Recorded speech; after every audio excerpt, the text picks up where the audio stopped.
गाय काट के उसकी जो लाश है वो रातों रात किसी मंदिर में फेंक दो और दीवार पे लिख दो मंदिर के अल्लाह अकबर। तो हिंदू सवेरे जगेंगे, ये पढ़ेंगे और सोचेंगे सारे मुसलमान बदमाश होते हैं। या कोई सुअर काट के रात में फेंक दो मस्जिद में और लिख दो जय श्री राम, जय बजरंग बली।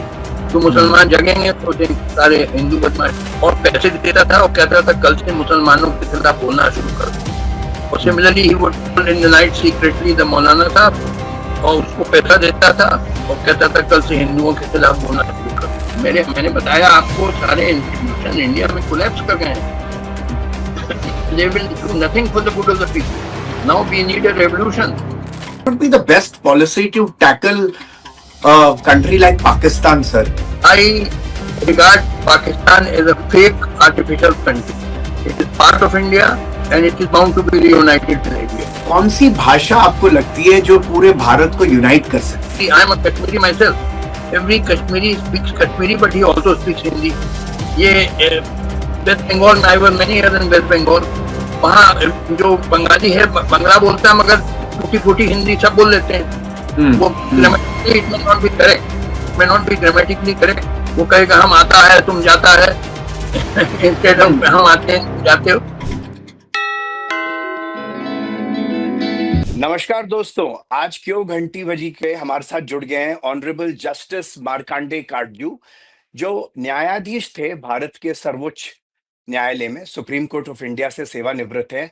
और आज के संदर्भ में देखा जाए तो जस्टिस काटजू के बहुत फॉलोअर्स हैं और खासकर जो युवा पीढ़ी है वो जस्टिस काटजू की बातें बड़ी ध्यान से सुनते हैं और जस्टिस काटजू अपनी बातें बिल्कुल सटीक तरीके से रखते हैं, बिना डरे हुए। काटजू साहब नमस्कार and welcome to the show क्यों घंटी बजी। Sir my pleasure, thank you. Thank you sir. आपसे एक सवाल पूछना था to begin with, what was the reason, क्या कारण था कि आप वकील बने sir? What inspired you to become a lawyer? The first question would be that. भाई मेरे घर में सभी वकील थे। मेरे दादा doctor Kailashnath Katju was a top lawyer of Allahabad high court and later he became governor of Orissa and West Bengal, then he became union home minister and law minister in Pandit Nehru's cabinet and then chief minister of Pradesh. फिर मेरे father he was a lawyer and judge in Allahabad High Court and my uncle was chief justice of Allahabad High Court. तो मेरी तो legal family है, तो हमारे इसलिए वो मेरा खानदानी पेशा था। तो एक तरीके से आप सेकंड या थर्ड जनरेशन लॉयर है। मैं तो फर्स्ट जनरेशन लॉयर था, मेरे को कोई बैकअप नहीं थी। Third generation, I am the first generation lawyer. बहुत मुश्किल था जब प्रोफेशन में आया था। वो कहते हैं ना कि लोहे के चने चबवा दिए प्रोफेशन ने मुझसे। एनीवे तो सर एक और सवाल ये है कि अभी तो आपसे बहुत गपशप होगी, आपसे इतना हमें सीखने को मिलेगा, सुनने को मिलेगा इंटरेस्टिंग बातें। सर कुछ ऐसी पर्सनालिटी या हाल फिलहाल में जो जजमेंट, जो आपके रोल मॉडल या आइडियल्स रहे हों जुडिशरी में, कोई ऐसे जजेस जिनका आज के संदर्भ में बहुत महत्व हो, जो वाकई में उनके जजमेंट्स बहुत बढ़िया थे, बहुत अच्छे इंसान थे, या कुछ ऐसी जजमेंट जिनसे आप अग्री नहीं करते, उनके बारे में कुछ बताएं सर हाल फिलहाल में।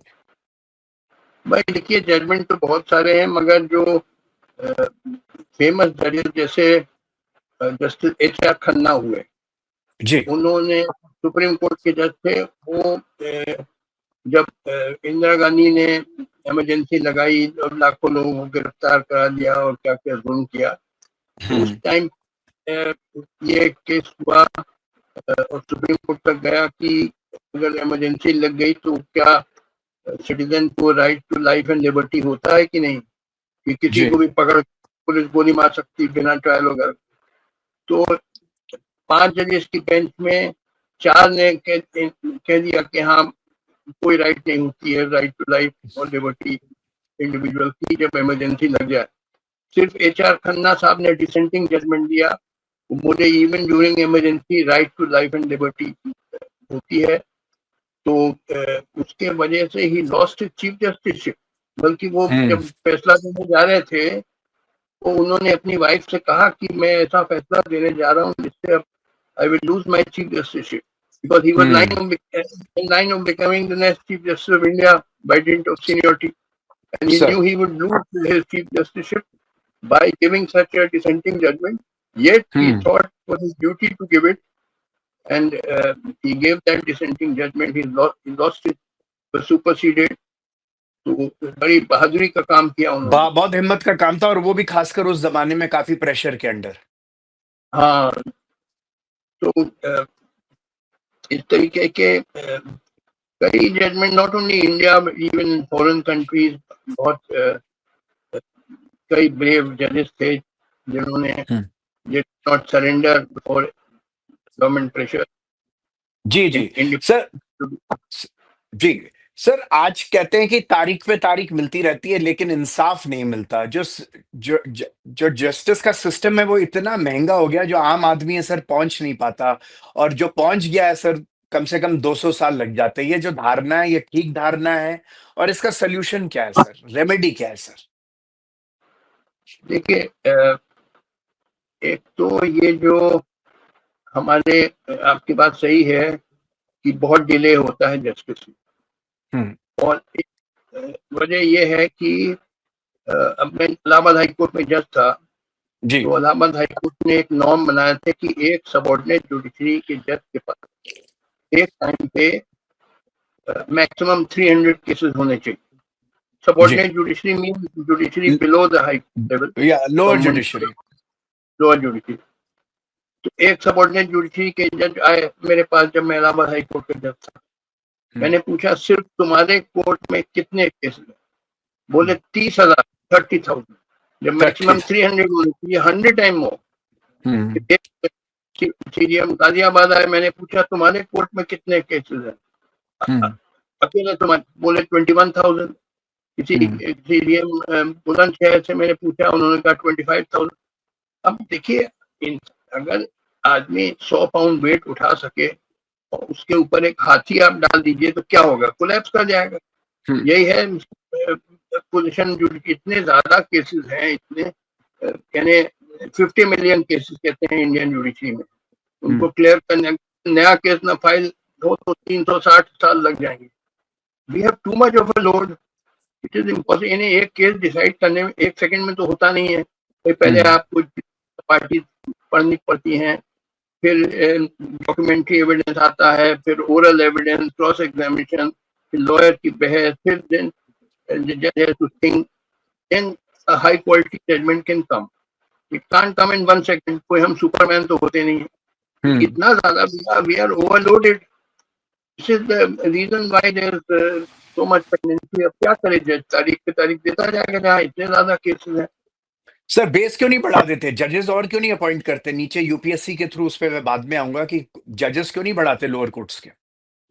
देखिए, जजेस बढ़ाना एक तो बड़ी महंगी चीज होती है। एक जज पे बड़ा खर्चा, गरीब मुल्क है, एक जज पे बड़ा खर्चा, उसकी सैलरी, उसके स्टाफ की सैलरी, उसके लिए ऑफिशियल बंगलो बनाओ, उसके लिए चेम्बर बनाओ, स्टाफ के लिए जगह होनी चाहिए, court building. It's easy to say कि you increase the strength of judges by 5 times or 10 times, but where's the money for all that? Very expensive.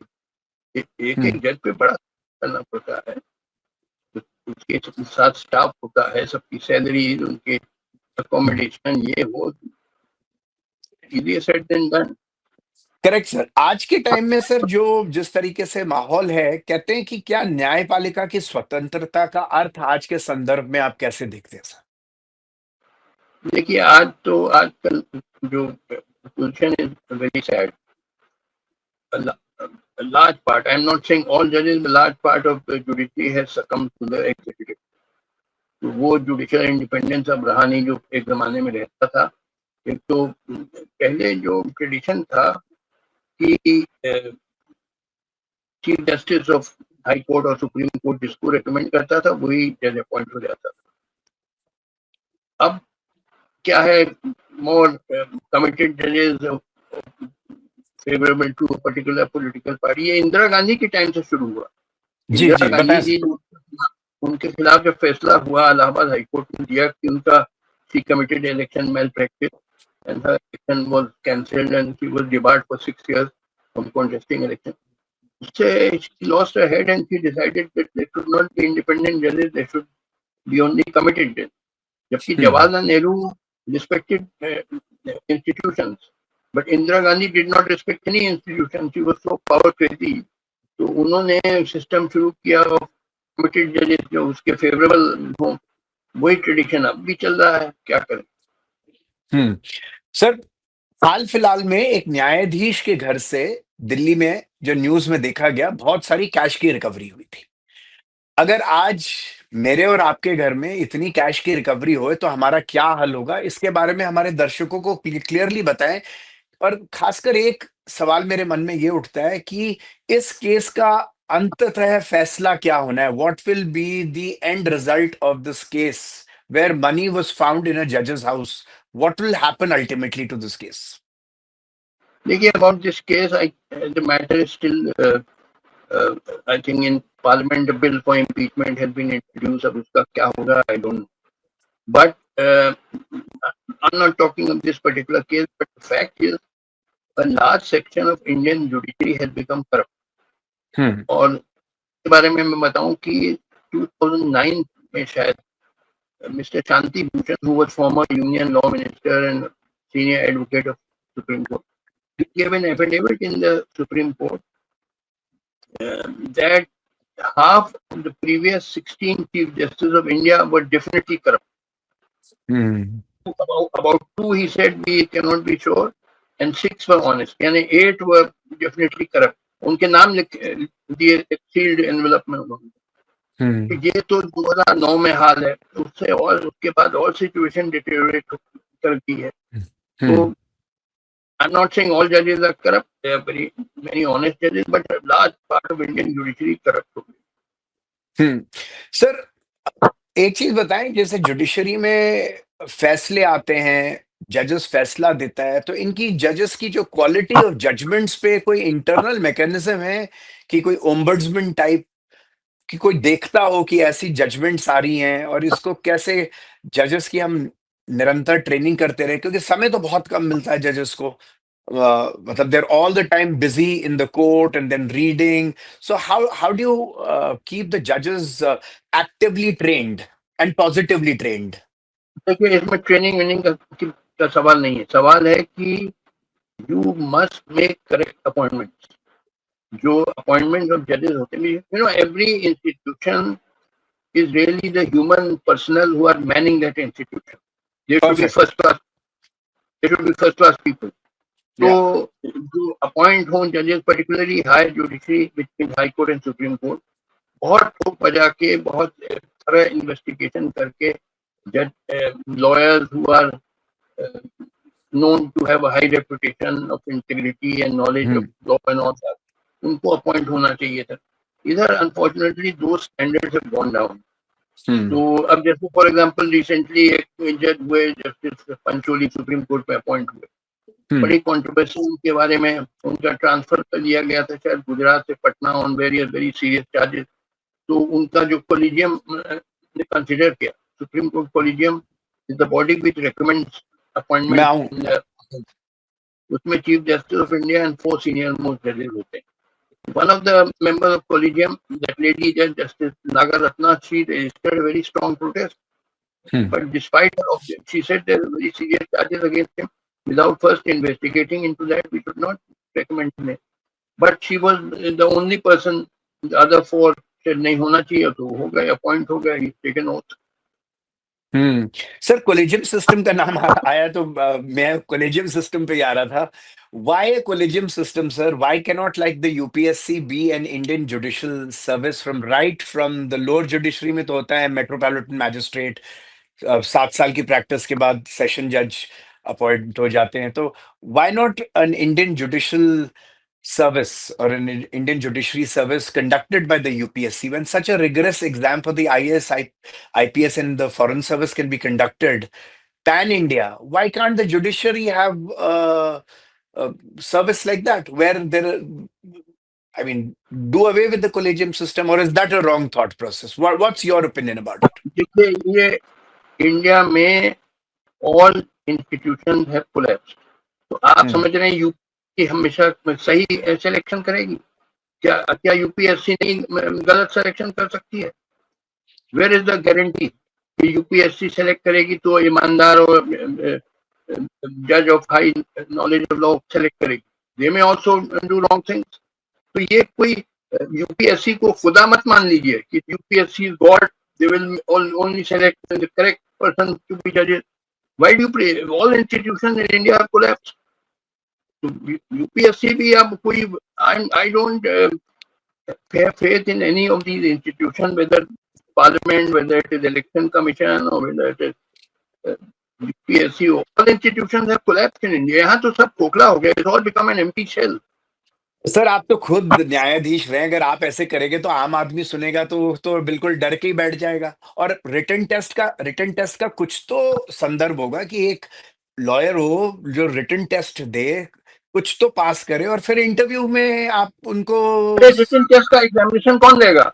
How do you presume that the person who will take the examination are themselves upright? They may also go on caste basis or some other extraneous basis. आप presume क्योंकि आप लेके चल रहे हैं कि written test हमेशा ईमानदारी से होगा, उसमें बेईमानी नहीं हो सकती है। हर चीज प्रिज्यूम करके चल रहे हैं कि साहब ये बॉडी ठीक है। यहाँ इंडिया में और सारी जो इंस्टीट्यूशन है सब टोटल कोलैप्स हो गया। तो सर जब सिस्टम ऐसा कोलैप्स हो गया तो फिर judicial reforms and police reforms की आवश्यकता है कि नहीं है, और इंस्टीट्यूशनल रिफॉर्म्स की? In my opinion Indian judiciary is beyond redemption. कोई सुधार अच्छा। नहीं। आप देते रहिए भाषण, देते रहिए सजे। Judiciary of which a large part has become corrupt. A judiciary will take 25 years to decide a case. What kind of a judiciary is this? हाँ सर, तमाम आते हैं चीफ जस्टिस ऑफ इंडिया, वो कहते हैं ये सुधार वो सुधार, और जाके रिटायर होकर चले जाते हैं। बातें करना बड़ा आसान है, सुधार करो सुधार करो। यहाँ की आप सिचुएशन नहीं है क्या है? Very well said sir, very well said sir. मैंने इतने अपने करियर में भी देखा है, और इतने साल से, मैं पिछले 27-28 साल से देख रहा हूँ कि जो बेल मैटर्स जो लोकल मेट्रोपॉलिटन मैजिस्ट्रेट डिसाइड कर सकता है, 3-4 ही चीजें होती है कि अक्यूज्ड एविडेंस के साथ नहीं टैंपर करेगा, या रिस्पोंडेंट कह लीजिए he will not be at flight risk or anything. Bail matters reach the High Court and the Supreme Court, sir, when they can be decided at the lowest court. What is the pressure that the lower courts don't give bail, sir? अरे भाई, मैंने कहा कि अब judiciary वो नहीं रही जो पहले हुआ करता था जी। अब एक्सटेनियस कंट्रीब्यूशन वर्क कर रहे हैं। अब हमें क्या उनमें जाऊं? देखिए, but see, you are not coming to the central issue. I told you discuss what should be the national aim of India. Sir आप आ ही रहे हैं। नहीं, मैं आ रहा हूँ। मैंने कहा कि पहले मैं आपसे जुडिशरी के सारे क्वेश्चंस पूछ लूं अपने, because you are a man from the judiciary. मैं जरूर उस पर आता हूँ।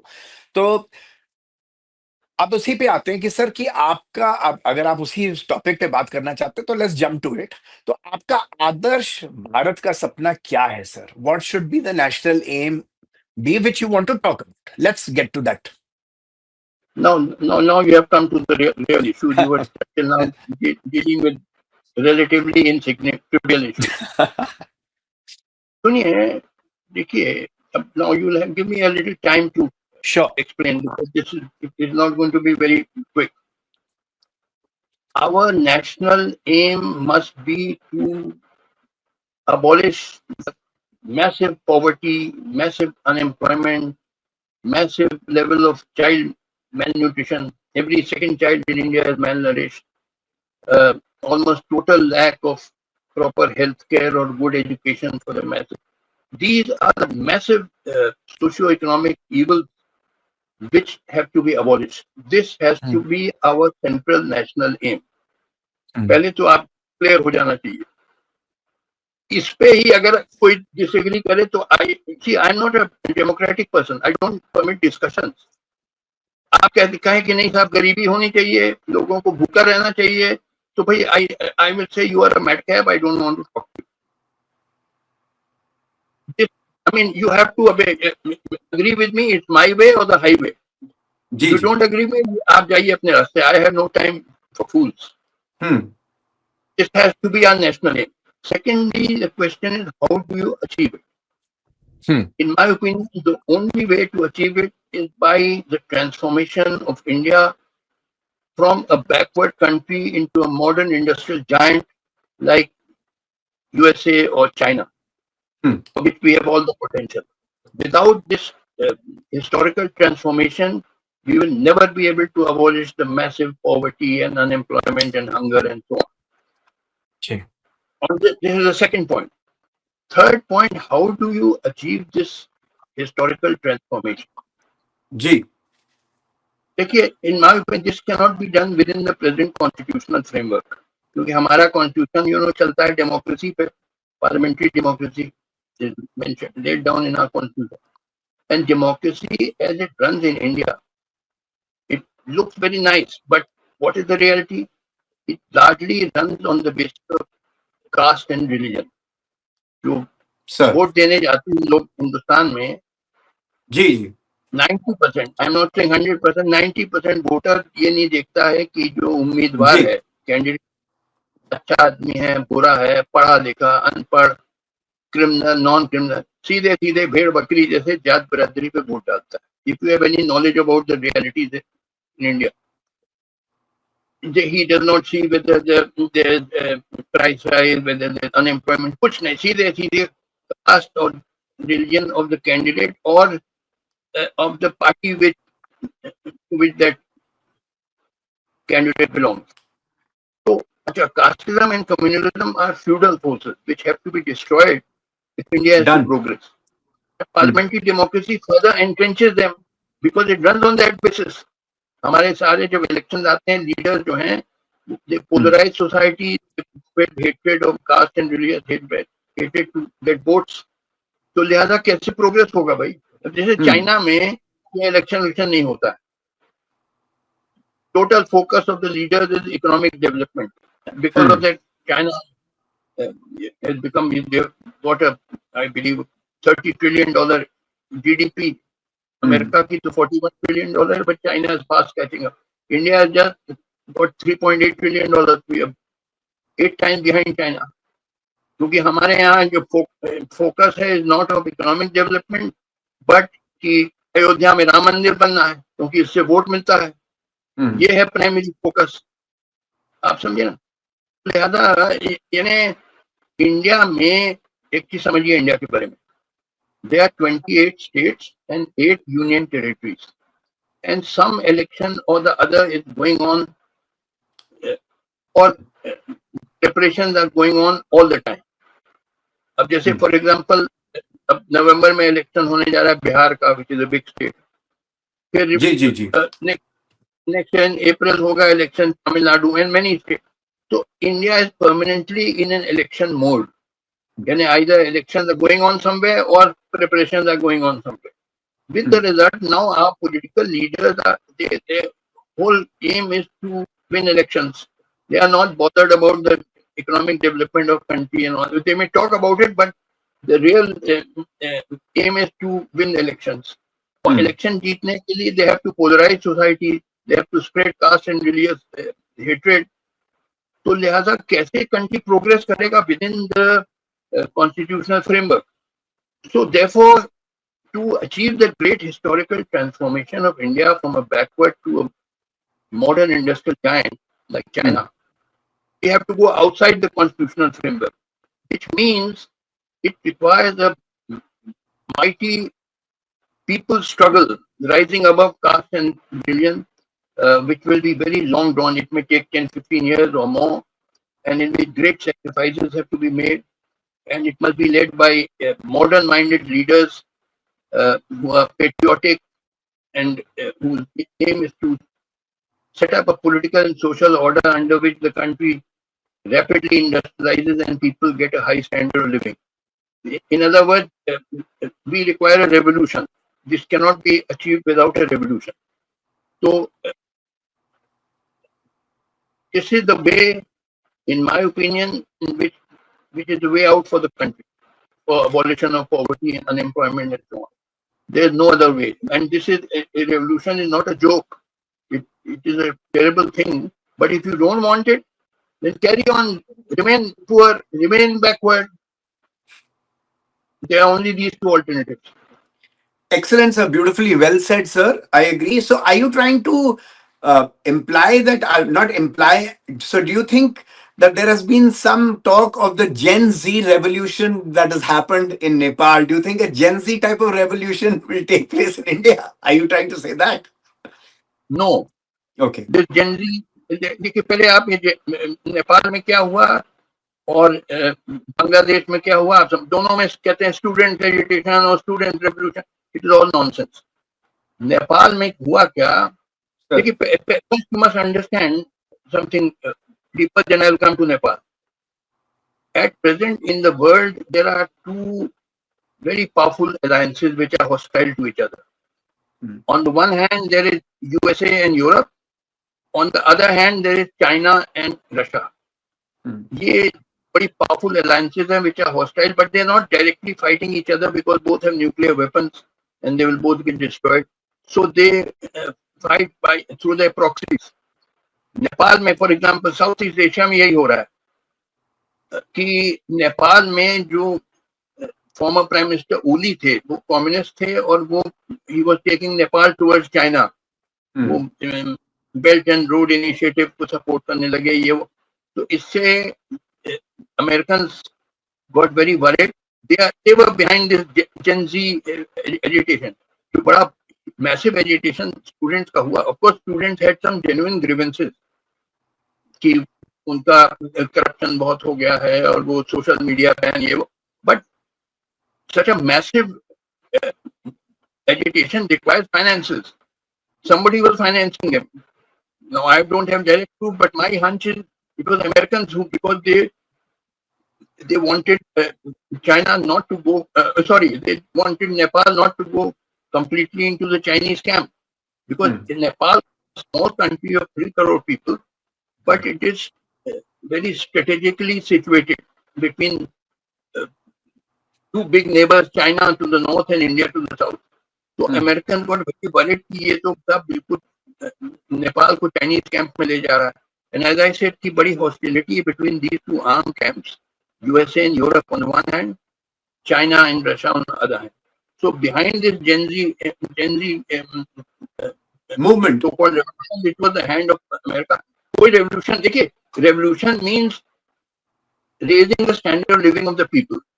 आप समझे ना? आप सब वहां हुआ क्या नेपाल में? प्राइम मिनिस्टर ओली निकाल दिए गए, army general is the real person in power today, and that army general is most army generals in underdeveloped countries are pro-American. तो वो pro-American है, तो the pro-Chinese leader has been replaced by pro-American leader. यही हुआ है बांग्लादेश में. वहां पे कोई ये थी Sheikh Hasina, she was tilting totally towards India. इससे Chinese बहुत, they were very upset because China का main enemy, one big enemy is India. obviously. So behind the student agitation in Bangladesh, there was the hand of the Chinese. देखिए, agitation तो student के grievances होते हैं कि उनको fair unemployment, grievances तो हैं, मगर to finance a massive agitation requires funds, finances. कौन दे रहा है? You have to put 2 and 2 together. You won't get direct evidence. मगर there is something called circumstantial evidence also. Everything is not, you won't have direct evidence. Yeah, you have to corroborate that. You have to put 2 and 2 together and see behind Bangladesh student agitation, behind Nepal student agitation, who was there? देखिए, ये student के बारे में जो I want to tell you about Indian student, you know, I have no faith. लोग कहते हैं कि the youth are the future of India. मैंने कहा youth in India are totally selfish and unpatriotic. They only want cushy jobs, कि IAS में आ जाओ या कोई और सिविल सर्विस में आ जाओ आफ्टर द एजुकेशन, या किसी कॉर्पोरेट ज्वाइन कर लो, या चले जाओ अमेरिका में enjoy cushy life. They have no genuine love for the people, these students and youth and all. I have no faith in them. They are no patriot. They just want cushy jobs. तो देखिए, एक चीज आप पहले fundamental चीजें समझ लीजिए. The test of every political activity or political system is one and only one, and that is, does it raise the standard of living of the people? Does it give people better lives? बस यही test होता है. अब समझे ना, ये must get clear. तो ये जो एजिटेशन बांग्लादेश और नेपाल और ये सब हुआ कि has it in any way improved the standard of living of the people there? No, it has done nothing. They are as poor and backward and hungry and unemployed as they were. ये तो है कि जो proxy struggle between the two powerful alliances है, वो they were the real people behind this Gen Z and Bangladesh and all this. तो ये सब में मुझे नहीं कोई वो है. I have no faith in this. Sir, अब हमने सारी बातों पे करे तो कुछ भारत की तरफ हम लौटते हैं और कुछ पॉलिटिकल मुद्दे और सोशल मुद्दों पे आपको लेके जाते हैं. दो बड़े इंपॉर्टेंट कैरेक्टर्स हैं, very important people in the Indian political system today. एक तरफ नरेंद्र मोदी जी हैं जो भारत के प्रधानमंत्री हैं, और एक तरफ हमारे लीडर ऑफ ऑपोजिशन है राहुल गांधी जी. तो आप इनके नेतृत्व को देखते और इन व्यक्तियों का कैसे आंकलन करेंगे सर, फ्यूचर को रखते हुए आगे? देखो, इसको समझाने के लिए I have to go very deep into one matter. Please do, permit, please do sir, please do. Now देखिए, this world is not really one world. There are two worlds. One is the world of the developed countries, जिसमें आते हैं where you are living, Canada, USA, Europe, Japan, Australia, even China has joined their ranks now. The other is the world of the underdeveloped countries, जिसमें Asia except China and Japan, and Africa, Latin America. So underdeveloped countries may maybe 70% people of the world are living there. There are two worlds, the developed countries and the underdeveloped countries. Now in the developed countries, there is a very strong but very secret rule of which they will never openly talk about. That underdeveloped countries must never be allowed to become developed countries. Why is there a rule? Now for this you have to go into economics, because politics is concentrated economics. Unless you understand economics, you will never be able to understand politics. तो यहाँ था थोड़ा मुझे, bear with me, I have to go a little deeper into economics. Please take your time. देखिए, cost of labor is a big chunk of the total cost of production. And if the cost of labor is less, then the cost of production is less. And if the cost of production is less, you can sell your goods at a cheaper price as compared to industries which have expensive labor. There's competition in the market. One businessman eliminates another businessman not with bombs or guns or swords, but by underselling it. It means selling the same high quality good but at a cheaper price. For example, I have a shop selling a loaf of bread for 50 rupees. And next to my shop is your shop, which sells identical loaves, same sizes, quality bread for 40 rupees. I sell at 50, you sell at 40, same thing. What will happen? You will eliminate me by underselling. All my customers will leave me and become your customers because you're selling the same thing at a cheaper price. Thing happens on the national and international level. For example, in China, there was a revolution in 1949. Before that, China was a very backward and poor country. 95% people were living in horrible poverty, poor peasants. After 1949, the leaders who came to power in China, they rapidly set up a massive industrial base, which is still growing. That massive industrial base, coupled with the cheap labor available in China, enables the Chinese to undersell the whole world. For example, in your American and maybe Canadian supermarkets, they're packed with Chinese goods because the Chinese will sell the same high quality good which the American manufacturer sells, but at half the price because the labor is. Everything turns on cost of labor. Countries which have cheap labor have a distinct advantage over countries which have expensive labor, provided they set up a massive industrial base. You see, Western labor is very expensive. Where now Indian labor is even cheaper than Chinese labor. If India sets up a massive industrial base for which it has all the potential, then Western industry will collapse. How can they face our competition? We will sell the same high quality good which an American or Canadian manufacturer makes, but at 1/3 the price. So who will buy your goods? Your industry will collapse, throwing millions out of employment. Now, will the developed countries permit that? No, they will oppose it tooth and nail. And how do they oppose that transformation tooth and nail? They oppose it by making Indians fight each other in the name of religion, caste, language. Through their local agents, they make Indians fight each other on the basis of caste and religion so that they don't get united and make a powerful agitation for transforming India into a modern industrial giant. You see, we have all that is required to become a modern industrial giant like USA or China. Because what does that require? It requires a huge pool of technical talent, which we have. I go to America very often. My children are there.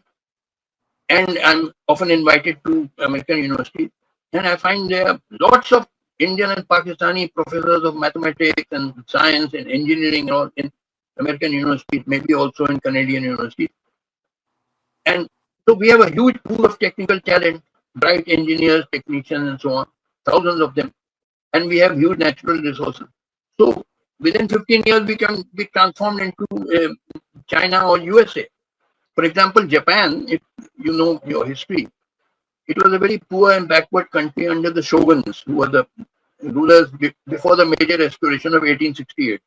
Correct, sir. The shoguns kept Japan very poor and backward and feudal.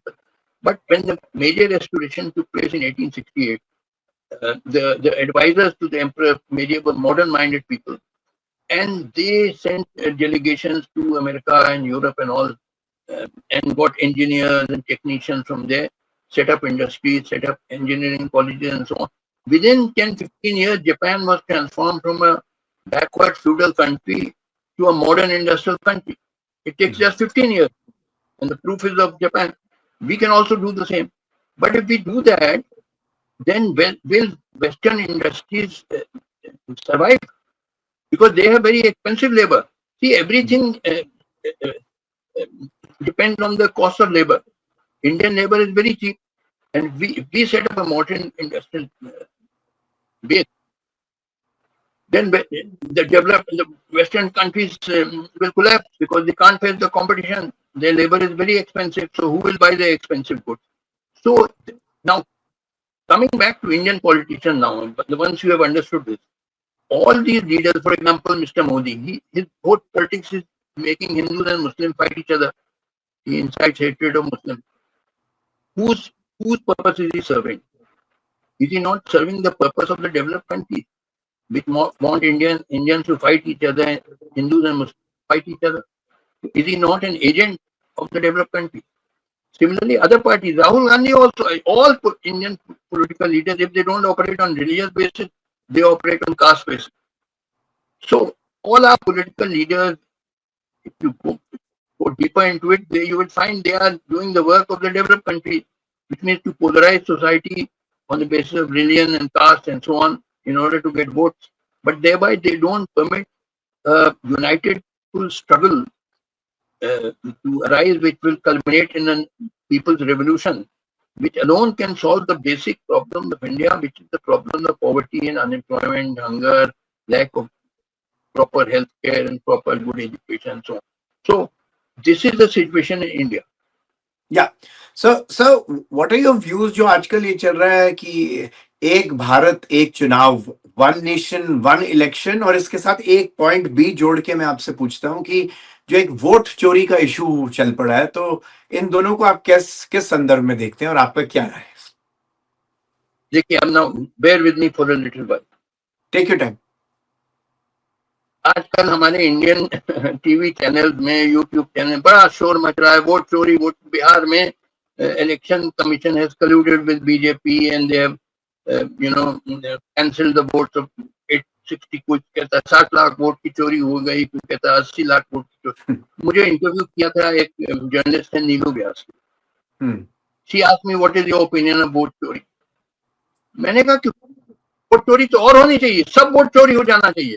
यानी कि आपको vote देने का, you should not have the right to vote, you are not fit to vote, you will vote on the basis of caste and religion. मैं कहते हैं भाई 60 lakh 80 lakh 8 crore voter Bihar, किसी को वोट की राइट नहीं मिलनी चाहिए पूरे इंडिया को नहीं मिल, because see when you go to vote you will vote on the basis of caste and religion. Not necessarily. Competence is also part. अब आपको मालूम नहीं क्या है हिंदुस्तान में, आप वहां बैठे कनाडा में कुछ भी बोले जाइए, सुनिए ना मेरी, when I'm trying to explain to you, listen to me. I'm not saying 100%, 90% voter India में वोट देने जाते हैं और जाट बिरादरी पे भेड़ बकरी जैसे वोट देते हैं। तो should you have the right to vote? For democracy and the right to vote, it requires people with a higher mental level, जहां आप मेरिट्स पे, कैंडिडेट के मेरिट्स पे वोट देते हैं कि जिससे भला हो समाज का, मगर आवर वोटर 90% ये सब नहीं देखता है। यू नो कि 2024 का जो लोकसभा का चुनाव हुआ, last parliamentary election last year, उसमें जो इलेक्ट हुए members of parliament, half of them have criminal backgrounds. आप गूगल जाइए, you don't believe me, go on Google, just type it. That half the MPs elected in the 2024 parliamentary elections have criminal backgrounds. They are कोई murderer है, कोई gangster है, fraud, but because he belongs to your caste, आपने जाके उसको vote दे दिया। तो should you have the right to vote? देखिए एक के पहले let me clarify a few things. Democracy is not an end in itself. Democracy can only be a means to an end. The end must be raising the standard of living of the people and giving them better lives. So if democracy helps that, it is a good thing. But if it does the reverse, it is a bad thing. In India, it is a bad thing because our democracy in India runs on the basis of caste and religion, largely 90%. And casteism and communalism are feudal forces which are keeping the country backward and poor. So how can democracy in India be a good thing? See, apparently democracy looks very rosy कि अब लोग चिल्ला रहे हैं democracy, और जो कहते हैं ना कि जो वोट चोरी हो गई, जो लोग चिल्ला रहे हैं बिहार में वोट चोरी हो गई, इलेक्शन कमीशन ने 60 लाख वोट काट दिए या 80 लाख। तो सवाल ये है कि मानिए कोई रिगिंग ना होती, सपोजिंग कोई वोटर लिस्ट में गड़बड़ी ना होती, बिल्कुल सही, फिर क्या, फिर भी जो वोटर है वो तो फिर भी जात बिरादरी पे देगा जाके वोट, और the voter list is correct. What difference will it make? नहीं डिफरेंस हो सकता है बिहार में अगर वोटर लिस्ट सही हो कि instead of Nitish Kumar, Tejashwi Yadav will become chief minister. There will be change of leadership, but it improve the lives of the people. भाई देखिए, आपने पढ़ा होगा रामायण में जब वो सवाल उठा कि वो कैकेयी चिल्लाने लगी कि राम को नहीं होना चाहिए अगला किंग, मेरे बेटा वो भरत को होना चाहिए अगला राजा। तो मंथरा थी जो दासी थी, slave girl of Kaikeyi, she went to Kaikeyi and said, कोई नृप होए हमें का हानि, चेर छाड़ का होए बरानी, यानी whoever is the king, how will it affect me? I will remain a slave. Whether Ram is the king or Bharat is the king, what difference will it make in my life? I will remain a slave girl. तो चाहे Nitish Kumar chief minister Bihar हो, चाहे तेजस्वी यादव हो, आम जनता को क्या, आम जनता तो दासी रहेगी, गरीब की गरीब रहेगी। तो ऐसे कि इज इट रेलेवेंट? ये जो चिल्ला रहे हैं वोट चोरी, इसका आप जरा गहराई में जाइए। मानिए वोट चोरी न हो तो क्या आम जनता का जीवन स्तर ऊपर जाएगा? Will the standard of living of the people rise if there no vote? कुछ नहीं फर्क पड़ेगा। तो इररिलेवेंट है, वोट चोरी करो या न चोरी। मैंने कहा सब वोट चोरी हो जाना चाहिए, तुम्हें तो वोट मिलना नहीं चाहिए, तुम लोग लायक नहीं हो वोट देने, you are not fit to, you are like sheep and. बच्चे को जो 5 साल के 90% पीपल का जो मेंटल लेवल है वो 5 साल के बच्चे का बराबर होता है। 5 साल के बच्चे को आप फ्रीडम देंगे? No, you have to tell the rules of the house, this is what you have to do, this is what you can't do. तो यहाँ जब आप योग्य नहीं है, आपका माइंड डेवलप ही नहीं है, तो आपको वोट नहीं मिलना चाहिए। आई am not again in favour of democracy, because democracy in India means caste and communal vote banks, and which means keeping in India backward.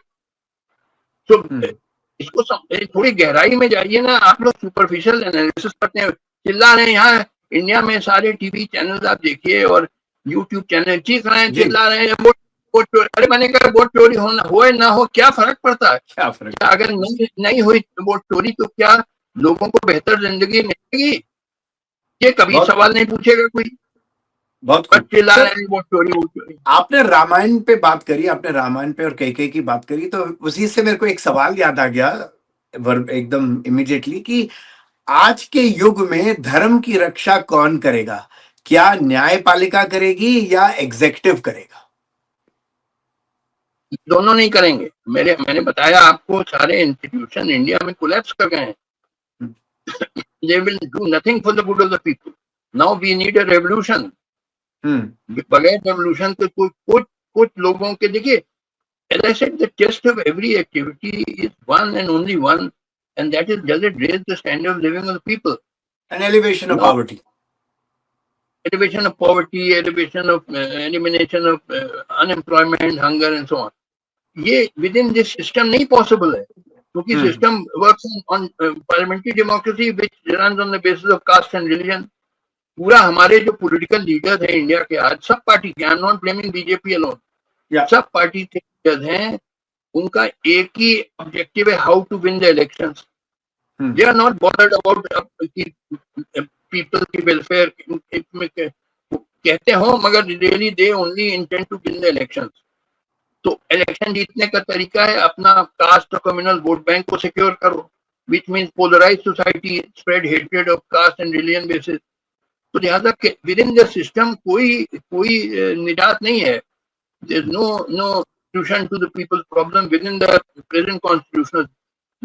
मैंने तो बल्कि कहा, लोग तारीफ करते हैं इंडियन कॉन्स्टिट्यूशन, मैंने कहा Indian constitution was made to deceive the Indian people.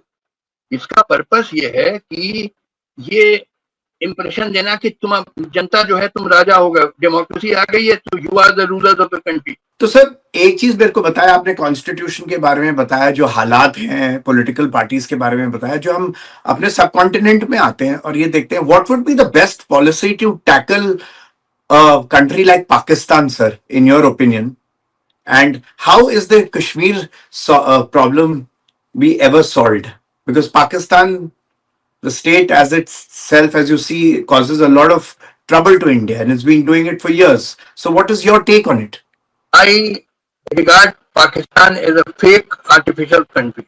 It is part of India and it is bound to be reunited with India. In fact, we were one for 500 years from the time of Mughal Emperor Akbar. What is Pakistan? It is Punjab, Sindh, Baluchistan, etc. These were all part of India for 500 years. This partition was a British swindle in 1947. The object was to keep Hindus and Muslims fighting each other so that India remains poor and backward and not emerge as a modern industrial giant. See, I told you that our national objective must be to transform India from backward country to a modern industrial giant. The purpose of partition was that this should not happen. And the way to do it is to make Hindus and Muslims keep fighting each other. Pakistan is no country. It's a fake country, artificially created on the basis of the bogus two-nation theory, which is all nonsense. But we are bound to reunite. It will take time. And once we are reunited, Kashmir problem will automatically get solved. Kashmir is also part of India. So I have formed an organization, the Indian Reunification Association. So I invite all people to join it. And the purpose is to spread the idea that we are one country and we should reunite, so that we can, the aim will be to transform India into a modern industrial giant. Now, we have set up many branches in India, but we have a big problem in Pakistan of getting members from there. Because see, in Pakistan there is one provision in the Pakistan Penal Code, that is section 123 capital A of Pakistan Penal 123 capital A. of Pakistan Penal Code. Pakistan Penal Code. It says that anyone who writes or speaks against partition, that is a criminal offense carrying 10 years sentence. Acha. Therefore, everybody is scared. Many people in Pakistan, in their heart, would agree with me. They dare not join us because they will be put into jail for 10 years. 123A PPC will kick in. In Bangladesh, also there's some such provision. In fact, many Bangladeshis had joined us at one time. Later on, they sent us messages that the security agencies of Bangladesh are now coming after us. Sorry, we have to go. But the point is, see, if the idea is based on truth, Well said. truth Well is great power. You may not agree with it today, you may not agree with it tomorrow, but day after tomorrow you're bound to agree with it. So we are confident with it. There's nothing to worry about. Many people have said, what is the practical step we should take for reunification? I said, at the present moment, we should only spread the idea, not go any further. Later on, when the idea is widespread, which it is bound to be because it is based on truth that India, Pakistan and Bangladesh are really one country and this partition was a fraud.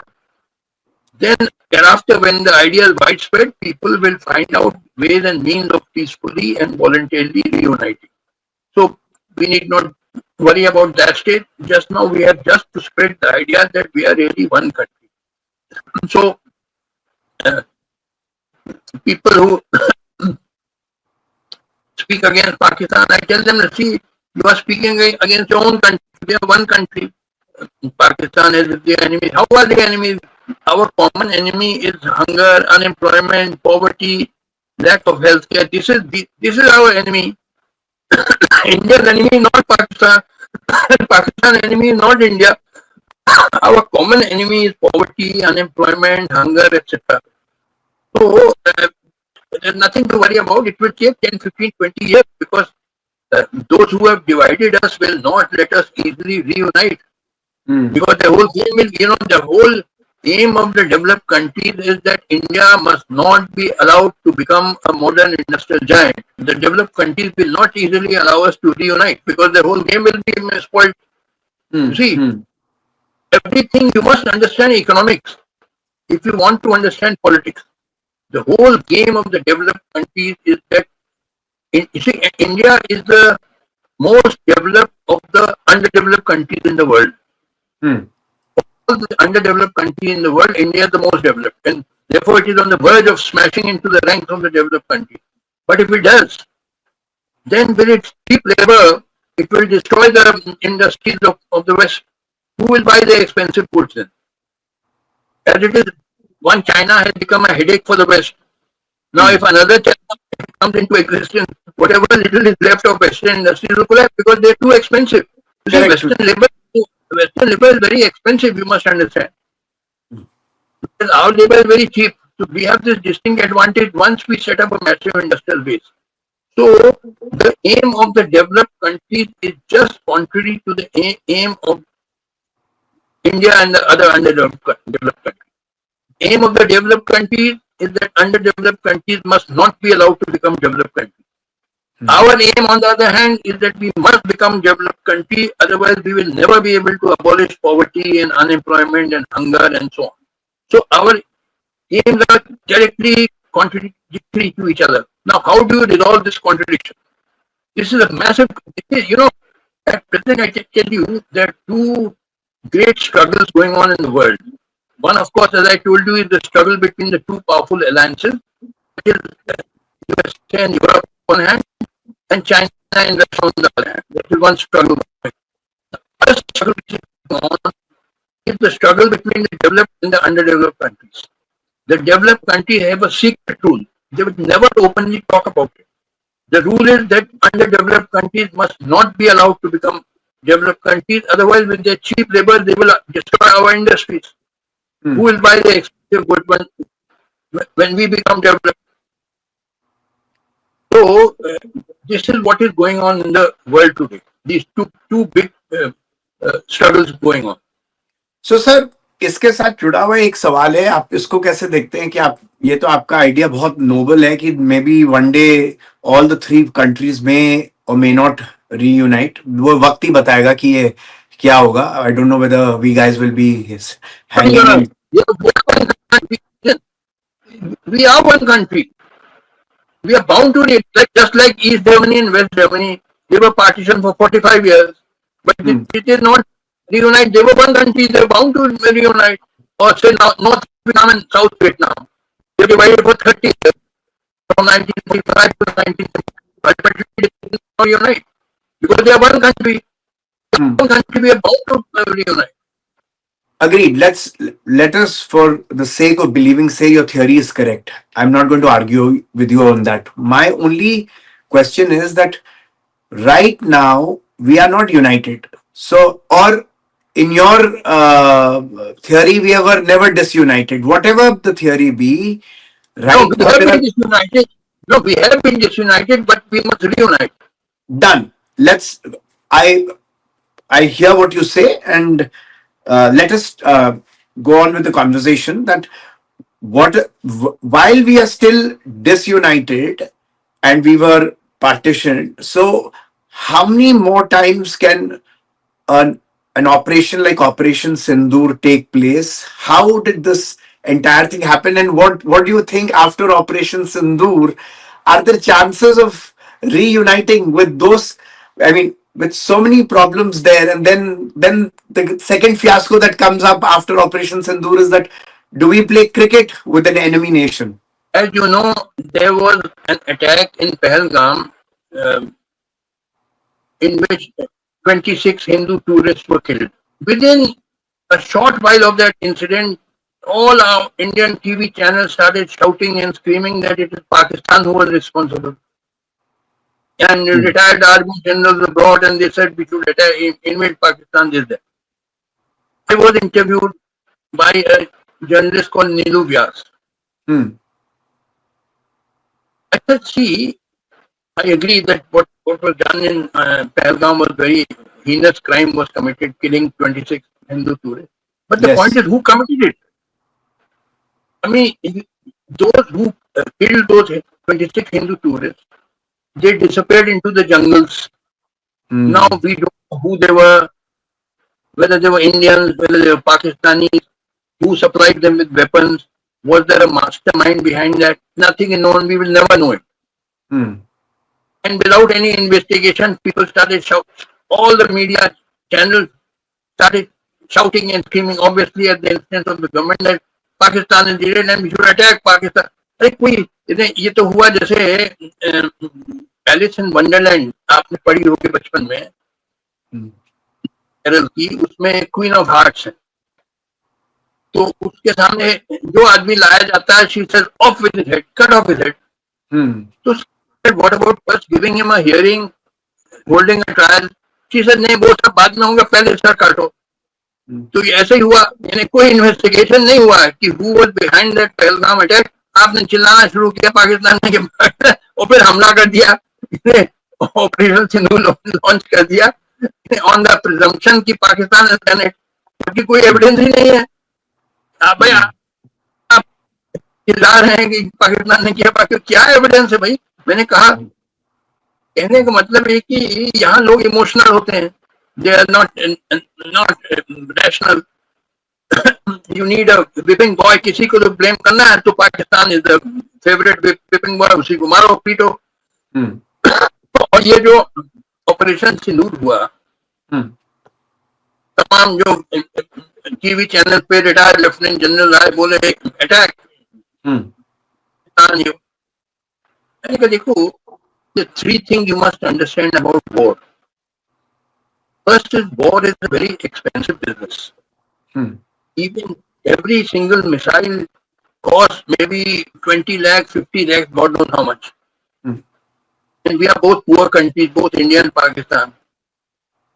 एक एक missile 20 lakh रुपए का आता है और आप 10 दिन से ज्यादा ना इंडियन आर्मी लड़ सकती है ना पाकिस्तानी आर्मी लड़ सकती है, because all your heavy weapons are imported. आपको खरीदने पड़ते हैं, they are not locally manufactured.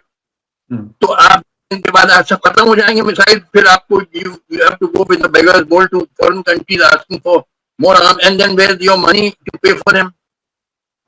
दूसरी चीज मैंने कहा कि देखिए वॉर है very unpredictable outcomes.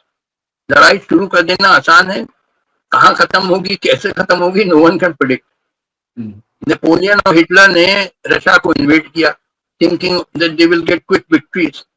But what happened? The war went on and ultimately both were destroyed. तो ये ना आसान है कि लड़ाई शुरू कर दो. अब आप 4 दिन में आप खत्म हो गई लड़ाई. आप लड़ ही नहीं सकते, आपके पास है ही नहीं. देखिए almost all our heavy weapons we buy at very heavy cost from foreign companies. हमारे जितने जेट एयरक्राफ्ट हैं, मिसाइल्स हैं, टैंक्स हैं, आर्टिलरी है, सबमरीन एयरक्राफ्ट के लिए, और ये सब हम लोग don't have the capacity to manufacture.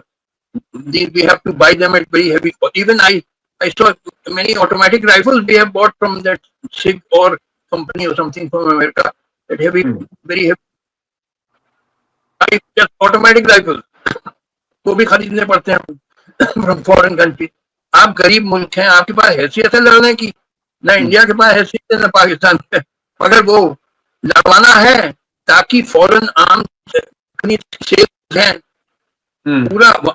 As I told you, partition जो हुआ इंडिया पाकिस्तान में, one main aim was that united India should not get transformed into a modern industrial giant. And second purpose was कि foreign companies की arms sales चलती रहे. India is perhaps the biggest purchaser of foreign arms at very heavy cost.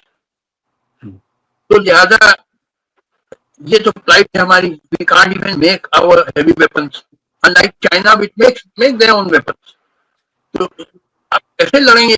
तो ये सब चीजें जो ये वॉर मॉन्गरिंग हो रही थी, जिंगोइज्म हो रहा था टीवी चैनल्स पे आफ्टर दैट पहलगाम इंसिडेंट, सब shouting without understanding financial implications, चीख रहे हैं, चिल्ला रहे हैं. तो ये the second question related to that is that you've explained this very well according to your perspective.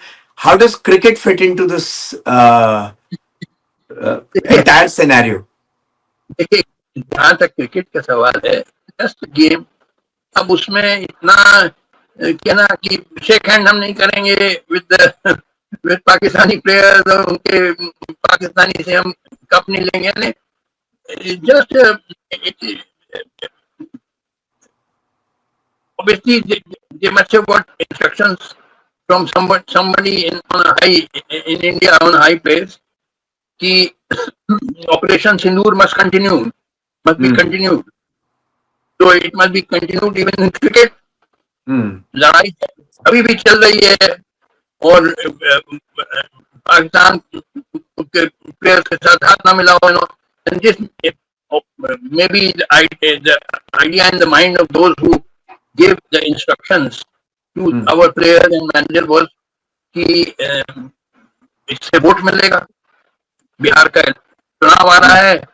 If hysteria is whipped up against Pakistanis, that will get some more votes in the coming Bihar election and the next year Tamil Nadu election. So ये political भी हो गया. तो एक game को political twist दे दिया गया और कुछ नहीं है. सर जाते जाते मैं आपसे 4 छोटे छोटे सवाल पूछना चाहता हूँ. व्हाट इज दी, कौन सी भाषा आपको लगती है जो पूरे भारत को यूनाइट कर सकती है? Which is the spoken language which I keep wondering which can unite all east west north south India? कौन सी भाषा, लिंक लैंग्वेज कौन सी होनी चाहिए आपके हिसाब से? देखिए लिंक लैंग्वेज में आपसे कहते हैं हिंदुस्तानी है, जिसको खड़ी बोली भी कहते हैं, सिंपल हिंदी. ये भाषा हिंदुस्तान की भी, एक्सेप्ट थोड़ा तमिलनाडु में प्रॉब्लम है. Otherwise in most part of India people can understand and speak it. Hindi speaking belt में तो है, प्रिंसिपल लैंग्वेज है, जैसे यूपी, बिहार, राजस्थान जी जी और जी ये मध्य प्रदेश, हिमाचल, हरियाणा में तो पूरी फर्स्ट लैंग्वेज है. Even when it is the second language, जैसे गुजरात में every Gujarati speak Gujarati but he also speaks Hindi. Punjab में every Punjabi speak Punjabi but he also speaks Hindi. Kashmir में every Kashmiri, I am a Kashmiri myself, every Kashmiri speaks Kashmiri but he also speaks Hindi. ये west Bengal में, I was many year in west Bengal, वहाँ जो बंगाली है बंगला बोलता है मगर टूटी फूटी हिंदी सब बोल लेते हैं. वो grammatically it may not be correct, may not be grammatically correct. वो कहेगा हम आता है तुम जाता है इंस्टेड ऑफ हम आते हैं तुम जाते हो, but he can speak and understand. I was in Supreme Court in a bench with Justice H.K. Sima, who is from Nagaland. He's a Naga. He told me there are 18 dialects in Nagaland. He said every Naga can speak his own dialect and English, and every Naga can also speak Hindi. So Hindi is already the language, link language of the, and same language is spoken by Pakistani. They call it Urdu. हम लोग कहते हैं Hindi. But language is actually neither Hindi nor Urdu. It is Hindustani और खड़ी बोली, जिसमें मैं आपसे बात कर रहा हूँ. बिल्कुल. देखिए ये देखिए, अब यहाँ थोड़ा सा आपको, मुझे अगर आप इजाजत दे, थोड़ा गहराई में समझाना होगा. प्लीज.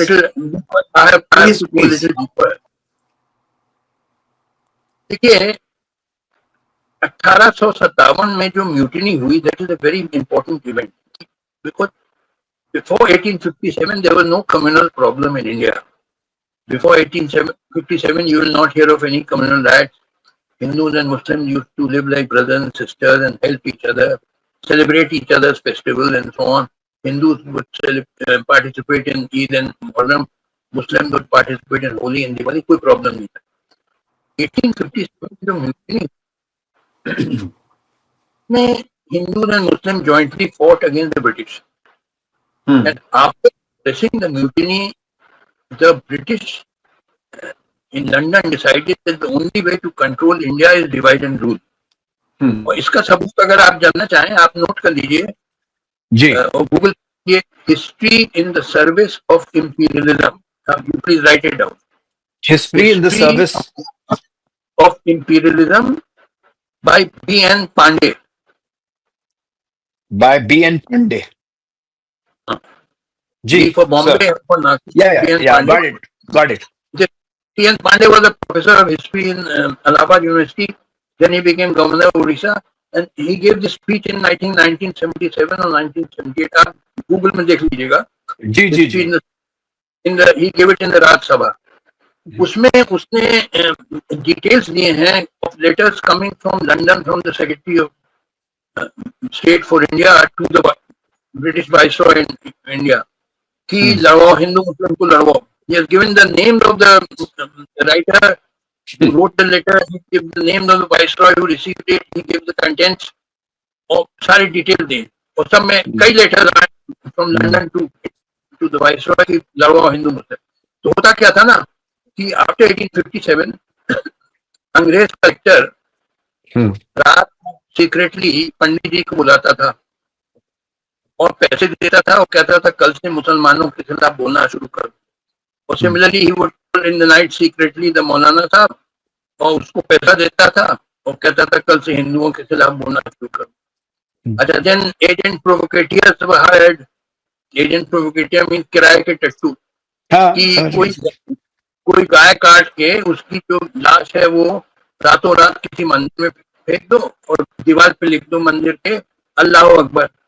तो हिंदू सवेरे जगेंगे, ये पढ़ेंगे और सोचेंगे सारे मुसलमान बदमाश होते हैं.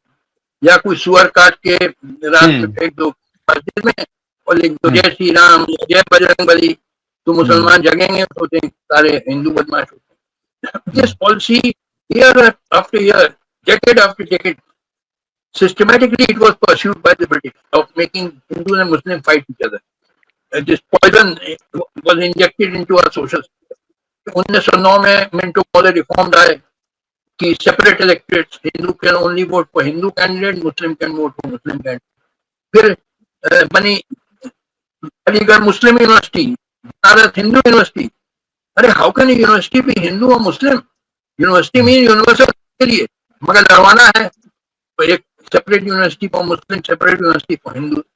फिर now coming to your this language का आपने ये क्रिएट, देखिए पहले Urdu was the common language of all educated people in India, whether Hindu और मुस्लिम और सिख्स, इट वाज कॉमन। मेरे बाप दादा उर्दू में लिखते पढ़ते थे, they never knew Hindi. Prime minister Manmohan Singh told me that he writes all his speeches in Urdu. तो उर्दू कॉमन लैंग्वेज थी, और बोलचाल की जुबान जो थी वो ये हिंदुस्तानी खड़ी बोली। हिंदी तो आर्टिफिशियली क्रिएटेड लैंग्वेज हुई, it was artificially created by the British through their agents to create this impression कि Hindi is the language Hindus and Urdu is the language of Muslims. Again divide and rule का ही हिस्सा है। अब हिंदी और हिंदुस्तानी फर्क देखिए, हिंदुस्तानी में कहेंगे उधर देखो या उधर देखिए, हिंदी में कहेंगे उधर अवलोकन कीजिए। कोई आम आदमी अवलोकन वर्ड यूज करता है? कोई नहीं करेगा।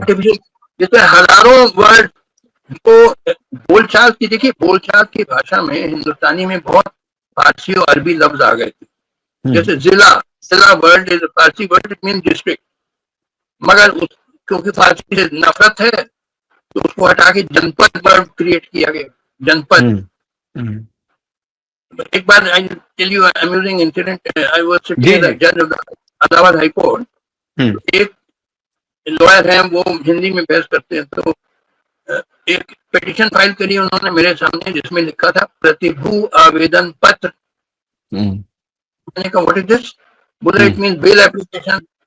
तो मैंने कहा बेल, बेल कहो या जमानत कहो, सब समझ, पूरा इंडिया पूरा पाकिस्तान जमानत समझता, मगर जमानत, क्योंकि जमानत लफ्ज अरबी फारसी से आया तो उससे नफरत है, उसके हटा के आपने प्रतिभू, जो कुछ समझता ही नहीं है। देखिए ये गलत ख्याल है कि अगर कोई फॉरेन लैंग्वेज का वर्ड आप लैंग्वेज में कॉमन यूसेज में आ जाता है तो आपकी लैंग्वेज कमजोर हो जाती है। नो, इट बिकम्स स्ट्रॉन्गर, और शक्तिशाली हो जाती है। जैसे फॉर एग्जांपल इंग्लिश में इतने सारे फॉरेन लैंग्वेजेस के वर्ड आए, जर्मन, फ्रेंच, अरबिक, उर्दू, उससे इंग्लिश और इट बिकम स्ट्रॉन्गर। तो this is a wrong impression that if foreign language words come into your language and become a common usage, then your language becomes weaker. No, it becomes stronger. मगर ये जो Hindi fan, एक थे भारतेंदु हरिश्चंद्र, उन्होंने the father of actually British agent थे, उनका काम ही created what is known as Hindi. Hindi is an artificially created language, spoken language Hindi नहीं, इट इज हिंदुस्तानी, जिसमें मैं आपसे बोल रहा हूँ। करेक्ट। हिंदी की तो कई किताबें आप उठाइए, समझ ही नहीं आता क्या क्या लिखा उसमें। इन्हें जो कॉमन यूजेज के फारसी अरबी लफ्ज हैं उनको हटा के आप उन्होंने संस्कृत वर्ड डाले जो कोई समझ ही नहीं पाता। मैं इलाहाबाद हाई कोर्ट में जज था, कई गवर्नमेंट नोटिफिकेशन आते थे यूपी गवर्नमेंट के, समझ ही नहीं आता था क्या लिखा है। हिंदी ऐसी क्लिष्ट हिंदी की वो नोबडी कैन अंडरस्टैंड। तो ये again it was part of that design. The British were very shrewd rulers. जो डिवाइड एंड रूल पॉलिसी के कई एस्पेक्ट से, उसमें एक ये भी एस्पेक्ट था कि ये आइडिया क्रिएट करो कि Hindi is the language Hindu और Urdu is the language of Muslim, जबकि Urdu was the common language of the educated class of Hindu Muslim से हम लोग के बाप दादा सब Urdu. I think maybe आप शायद आंध्र प्रदेश के हैं, आपके भी शायद फादर ग्रैंडफादर उर्दू जानते होंगे। ये तो मुझे नहीं मालूम, पर मैं हिंदी बड़ी अच्छी बोल लेता हूँ और तेलुगु भी बोल लेता हूँ। हाँ, हिंदी तो एक्चुअली में हिंदुस्तानी है, ये हिंदी हम लोग कहते हैं, बट एक्चुअली हाँ हिंदुस्तानी कहिए, हिंदी कहिए, पर मेरी बात आपको बड़ी आराम से समझ आ रही है कि नहीं आ रही सर? बिल्कुल समझ में आ रहा है, ये हिंदुस्तानी और खड़ी बोली भी कहते हैं। हाँ जी बिल्कुल। मगर ये आई वाज टेलिंग यू कि ये जो डिवाइड एंड रूल पॉलिसी इन्होंने चलाई, कई फ्रंट्स पे चलाई। One of them was on the lingual front also, to create this impression that Hindi is the language of Hindus, Urdu is the language of Muslims. Again, part of the divide and rule policy. Sir मेरे आखिरी के 2 सवाल एक रह गए। एक बहुत interesting character है वर्ल्ड स्टेज पे आज की तारीख में, और उसका नाम है डोनाल्ड ट्रंप। बहुत इंटरेस्टिंग कैरेक्टर है, और उसने लगा दिए टैरिफ्स एंड अगर आप कभी डोनाल्ड ट्रंप से मिले या अगर उनको आपको कोई सलाह देनी हो तो वो क्या हो?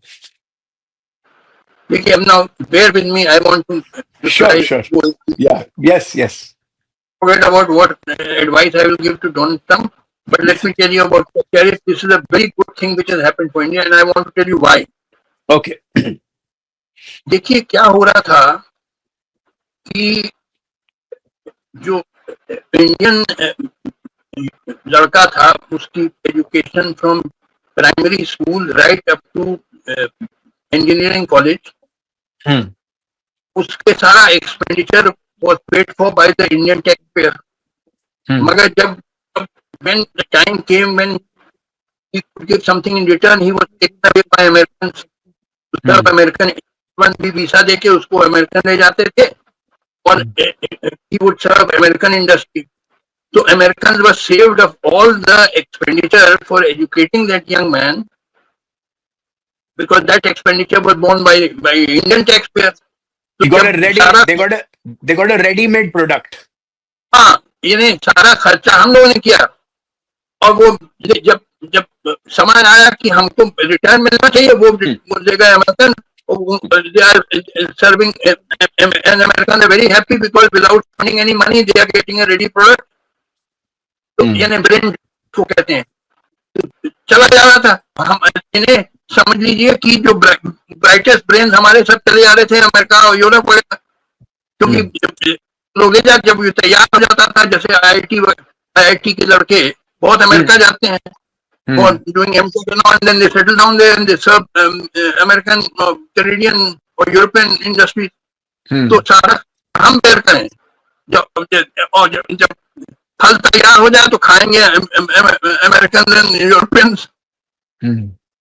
अब ये बड़ा अच्छा हुआ, ये H-1B वीसा पे $100,000 टैक्स लिया हमने. क्या हम तो कहते हैं $1 million इनको मिला ही नहीं थी.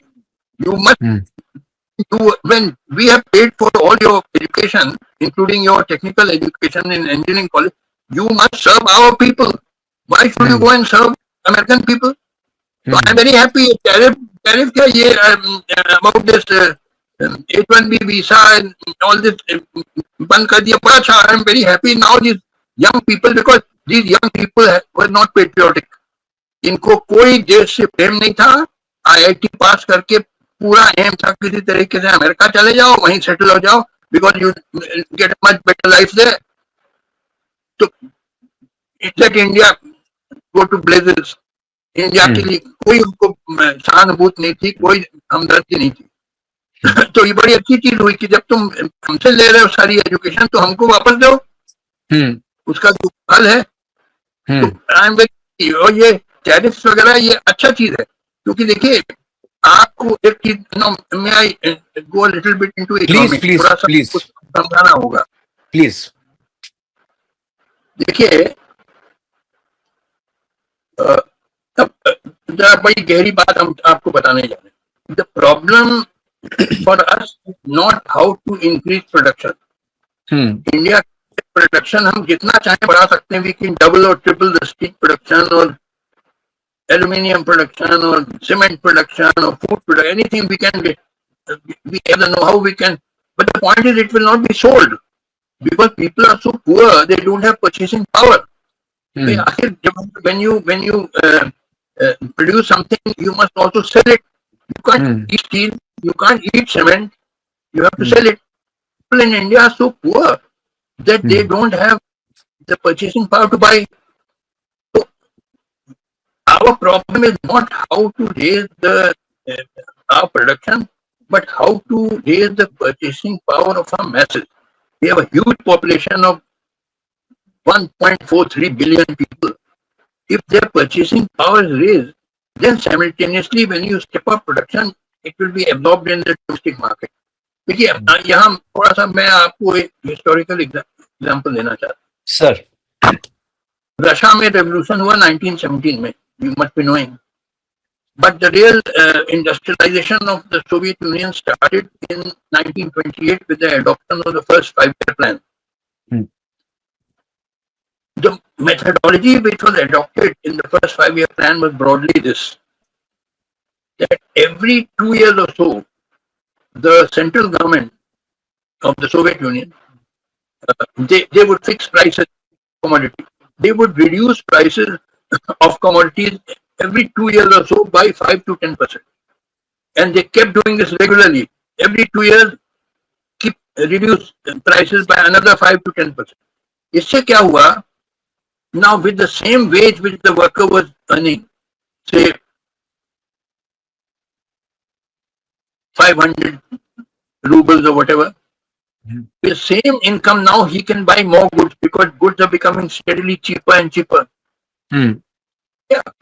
See, कहने को तो 500 rubles मिल रहा है, but if prices become half, then in fact you are getting 1,000 rubles. Although formally you are getting the same 500 rubles. The wage is relative to the price index. So the prices are going down, तो आपकी purchasing power भी बढ़ती जा रही है with the same income. Sometimes they would raise wages also by 5 to 10%. So with the result that domestic market in the Soviet Union was steadily expanded in this way by steadily reducing prices, so that people had more purchasing power, so they could buy more goods. Simultaneously, when you step up production, that can be absorbed in the domestic market. See, basically, you have to rely on the domestic market if you want stability, because reliance on foreign markets is very precarious. It may be cut off by some foreign power, or there may be recession in the foreign country where you sell the goods, then your factory will get closed down. You have stability. The bulk of your production must be sold in the domestic market if you want stability in the country. So, at the time, the Great Depression broke out in the West by the Wall Street slump in 1929, and half the industries in America and Europe were closed down, and millions were thrown out of employment. At that time, the Soviet Union economy was steadily rising by 18-20% every year. Very rapid progress at the time when Western countries were having the Great Depression.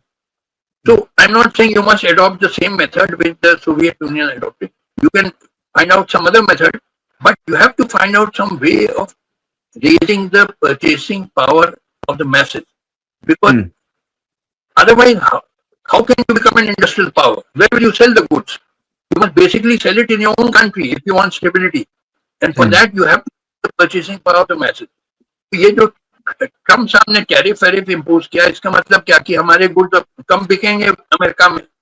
भाई when goods become costlier, then their sales will be reduced. तो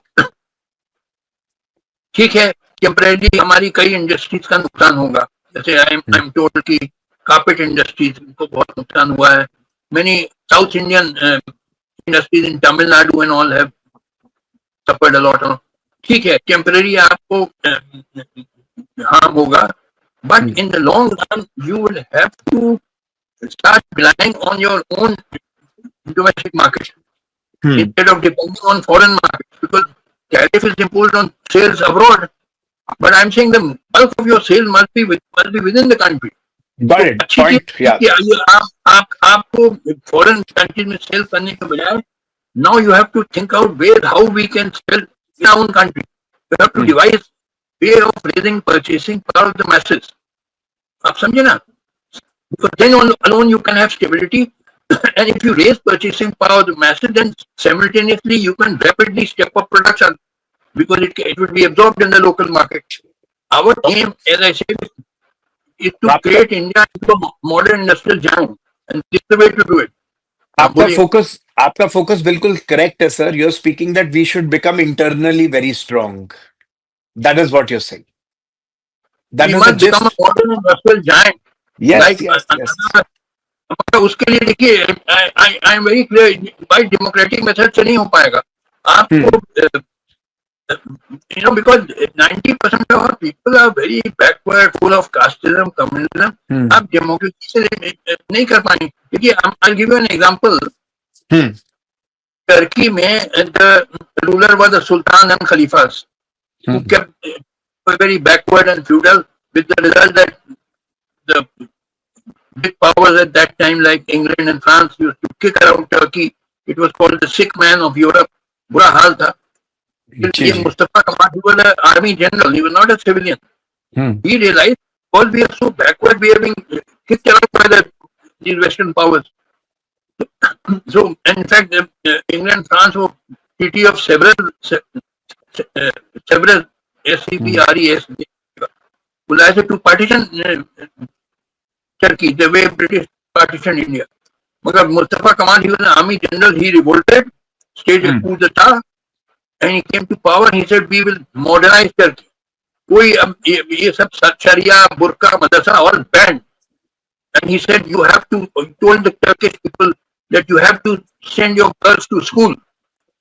Till then girls were not sent to school. He said you will send your daughter to school, otherwise I will shoot you. Wow So to tell the people that force करना है आपको. You don't know what is good for your child. You are an enemy of your child when you are not sending the girl to school. तो आपको तुक दिखा के हम force करेंगे. You can't use persuasion and democratic method alone. You have to use force. So Mustafa Kemal ने forcibly modernize कर दिया. You go to Turkey, it's like Europe. I've met many Turks. I have not been there many times. They are like Europeans. आपको modernize करना है India को. You want to bring it in from feudal backward country, you have to use very tough measures. कोई आपको democratic method of persuasion ये सब नहीं चलेगा. ये काफी लोग हैं, हिंदुस्तान की जनता 90% steeped in casteism and communism. Let me give you one or two examples. Sure. Before you ask me the next question, I was invited to Dehradun University a few years back. Ji ji. On the constitution or something. So you can see my speech on YouTube if you type Justice Kaddu Dehradun University, you will get it. Sir, देखूंगा. अच्छा सुनिए, तो the hall was full, 300-400 seats, all jam packed, and 100 or more people standing. I'm also a great crowd puller like Amitabh. So बहुत भीड़. front row पे बैठे थे these professors of Dehradun University. Some having PhD from Harvard, some PhD from Yale, some PhD London School of Economics, and so on, and wearing lovely suits and ties, and lady professors wearing colorful sari. On the second row were these associated assistant professors and so on, and behind them were all students, jam-packed, boys and girls. So among the many things I said, you can hear the whole speech on YouTube. Among the many things I said that these professors sitting in the front row, having PhD from Harvard and Yale and London School of Economics, in 2 minutes I will prove कि इनके खोपड़े में गोबर भरा है. These are the words I use. And I said, इनसे पूछिए अगर इनकी लड़की किसी दलित से शादी करना चाहे तो राजी होंगे? Will they give consent if their daughter wants to marry a Dalit? Not one will give consent. कहीं तो मर्डर करा देंगे दोनों ऑनर के लिए, क्योंकि दलित को नीच मान. I said, it did not take me 2 minutes. I proved it in 1 minute. A man whose head is full of casteism. Casteism is gobar. Pura. You may have PhD from Harvard here. I'm not impressed. A lot of idiots have PhD from Harvard in here. The point is what you have here, full of caste. I'll give you another example. I was Chief Justice Madras High Court in 2004-2005. So one evening after court hours, I was sitting in my house with my wife, and one judge of Madras High Court, he was a Dalit, and his wife was upper caste, I think Brahmin or something. They had a love marriage 25 years earlier or something. वो agriculture court में आए मेरे घर पे. तो उनकी wife, Dalit judge's wife, who was from upper caste, she said that when I married my husband, love marriage, मेरे रिश्तेदारों ने मेरा क्रियाकर्म कर दिया. My relatives, very sad. And thereafter they had no contact with me. They broke all contact. ये आपका मुल्क है हिंदुस्तान, बड़ा पिछड़ा जाहिल मुल्क है. आप बातें बड़ी बड़ी कह रहे हैं कि हम विश्व गुरु हो गए, हम स्पेस रॉकेट भेजते हैं और digital India and bullet train और talking big.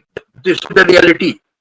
We are very backward, feudal-minded country full of casteism, communalism, जो कि बिल्कुल जिसको मैं जहालत कहता हूँ.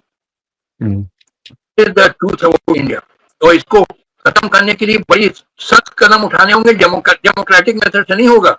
You have to use the method which Mustafa Kemal used. He pointed the gun. You have to become modern, otherwise I'll shoot you. यही तरीका है. Sir, you are entitled to your free views. I just have the last two questions. And what do you think about the media these days, sir? संक्षिप्त में कि media का क्या role दिख रहा है आजकल आपको? Is it positive, negative, neutral? How's the media going? Where do you see it go? अरे सुनिए, I'm answering you. Large part of the media, particularly mainstream media, तो बिल्कुल sold out है. They all pro BJP, जिसको गोदी media कहा जाता है. They all sold out. But the so-called liberal media, there are small section who claim to be independent and liberal. My own suspicion is they are also on the payroll of some foreign powers. ये जो foreign powers हैं, they keep their eggs in several baskets. यानी ruling party को भी ये पैसा देंगे और जो ऑपोजिशन उनको भी देंगे ताकि ये ऑपोजिशन वाले कभी पावर में आ जाए तो इनको भी खुश रखें. तो इसी तरह जो प्रो गवर्नमेंट मीडिया है उसको भी खुश रखो और जो सो कॉल्ड इंडिपेंडेंट है और एंटी बीजेपी मीडिया उनको भी पैसा. उसका बल्कि प्रूफ था, एक वो न्यूज क्लिक करके ऑर्गेनाइजेशन था, बड़ा स्कैंडल हुआ. And they were financing a lot of these so-called independent journalists of India, and it was found that China was paying all the money. No. You go on Google, आप Google में देखिए. I didn't know about it. हाँ, तो न्यूज़क्लिक नाम का बहुत बड़ा organisation था. पता लगा China was news NEWSCLICK. Yeah. You do one thing. Just now you type your on Google. News click scandal इतना लिखिए और देखिए क्या. नहीं, मैं समझ जाऊंगा. अभी कुछ करूंगा तो ये रिकॉर्डिंग हिल जाएगी, सब हिल जाएगा. अच्छा वो फिर then we'll again get into. ये जो I am very suspicious about this so called independent and liberal media. अब यही लोग लिबरल इंडिपेंडेंट मीडिया बहुत चिल्ला रहे हैं वोट चोरी हैं. यही लोग हैं जो सबसे ज्यादा चिल्ला रहे हैं, दिखाने के लिए हम कितने इंडिपेंडेंट हैं, हम तो बीजेपी को अटैक कर रहे हैं. और देखिए, मगर ये जब मैं इनसे पूछता हूँ कि अगर वोट चोरी ना हो तो कैसे आम आदमी की जिंदगी बेहतर होगी, अगर सारा वोटर लिस्ट सही बने तो क्या लोगों की जिंदगी बेहतर होगी, क्या गरीबी दूर होगी, बेरोजगारी, कुछ फर्क नहीं पड़ेगा. इसका जवाब भागते हैं. मैंने आज this question like cockroaches running from light. किसी कॉकरोच पे लाइट तो भागेगा. You're speaking basically of an egalitarian society, which is a utopian concept. नहीं, I don't believe in the egalitarian. देखिए,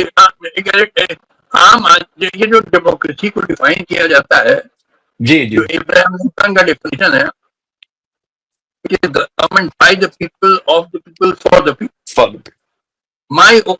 My approach is that government should be, of course, for the people. It means it should work for the benefit of the people.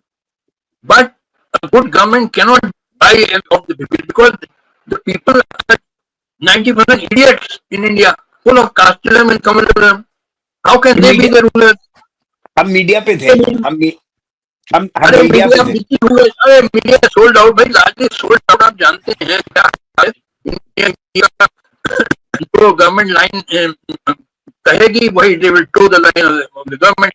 But I'm saying the minority media, the so-called अपने को जो independent और liberal कहते हैं, वो भी बिके हुए हैं. But I'm sure sir there are honest people also जो इन चीजों में नहीं घुसते. आप भी हैं, हम भी हैं, ऐसा तो नहीं है. एक चीज सुनिए, क्या मीडिया वाले का पेट नहीं होता? क्या बीबी बच्चे नहीं है जिसको उसे खिलाना है? It has come down to brass tacks. He has to first think of how to feed the family. He has to earn his bread. Will he do? And supposing he gets ideas which are truthful, but that deprives his family of bread.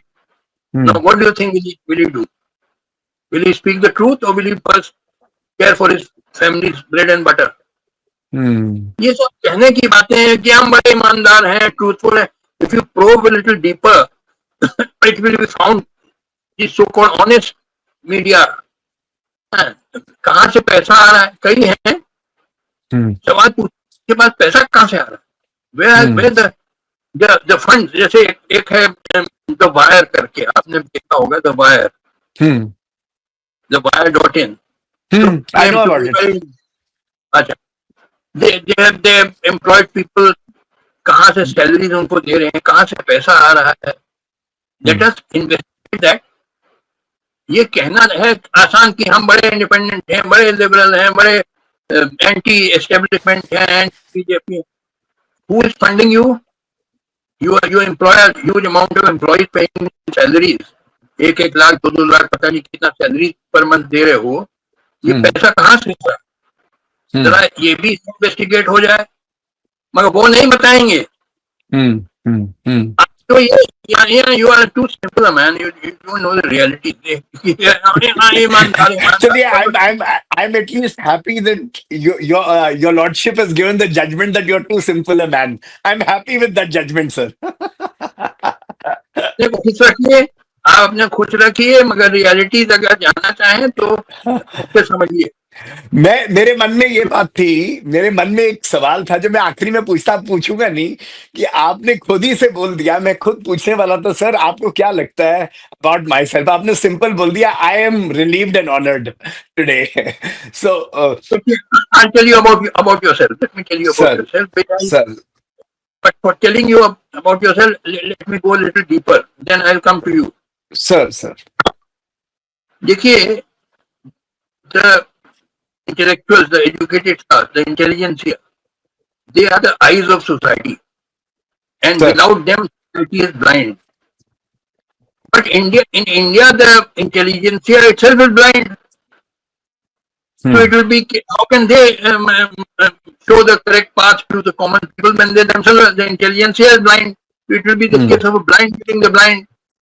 अब जैसे you are also part of intelligentsia. I regard you as blind. तो blind जैसे बच्चा होता है ना, खरगोश, rabbit, baby rabbit या बेबी माउस या बेबी किटन, जब पैदा होता है उसकी आंख बंद होती है. After several weeks the eyes open. तो मेरा मानो कि आंख खोलना. आप लोग अभी अन्य, आप क्या, see, I want to open the eyes of the educated people of India, the intelligentsia of India, like Mr. Naveen Giri, so that you become the leaders of the Indian people. The Indian people like leaders. I can't be leader. I'm in my 80th year. I don't know how many years I have to live. No, sir, wish you all the health. Sunil, thank you very much. But my job is to create leaders of the Indian nation. And for that, I have to open the eyes of the educated people like Mr. Naveen Giri. In लोगों की आंख बंद है. People like you don't, by blind, I don't mean physically blind. Yeah, I mean figuratively speaking. आपको कुछ idea नहीं क्या हो रहा है दुनिया में और हिंदुस्तान में. तो पहले आपको I have to make you aware of the realities. That is what I do. जैसे ये इंटरव्यू हुई, so many things I told you. Absolutely. You may not agree immediately, but maybe after some time you may agree. But let me give you one example. Sure. You. No, take your time, sir. Take your time. I'm not interrupting you. Gandhi के बारे में खूब father of the nation चलाते हैं लोग. मैंने एक बार एक फेसबुक ब्लॉग डाला, फेसबुक पोस्ट, कि Gandhi was objectively a British agent. और अब उस पर बड़ा हल्ला, both houses of Indian parliament unanimously condemned me without giving me hearing. तो मैंने कहा कि देखो, why do I say that Gandhi was objectively a British agent? Let me explain to you. Because you people you are blind. That's what I'm saying. You people don't know what has happened in this country. देखिए, Gandhi was a lawyer in South Africa for 20 years. After that, in about 1915, he came to India, and he was assassinated in 1948. 32 years he lived in India. In these 32 years, in a number of his speeches and articles, which you can read in the collected works of Mahatma Gandhi, which is a Government of India publication in several volumes. What does Gandhi say and write? He advocated caste system. He was a strong supporter of caste system. Go on Google, you just type Kaju Gandhi caste. Itna likhiye aap. Please note it down. Kaju Gandhi caste. I have given at least 20 quotations from Gandhi's writings in which he strongly advocates caste system. That's a very good thing. He advocates cow protection. Strong supporter. You again go on Google, you write Kaju Gandhi cow protection. You'll get many quotations and writings of his. Then he advocates Ram Raj, he advocates Brahmacharya, Hindu ideas. Now see, if you are a sadhu or sannyasi, in your ashram you can say anything you like. But when you are the leader of a political party and you are injecting religion into politics, and at a time when this was United India, today Muslims will be only about 15-16% in India, but in United India they were 25 to 30%. In such a divided country, when you are constantly propagating Hindu ideas and you are the leader of a political party, what effect will it have on the common Muslim mind?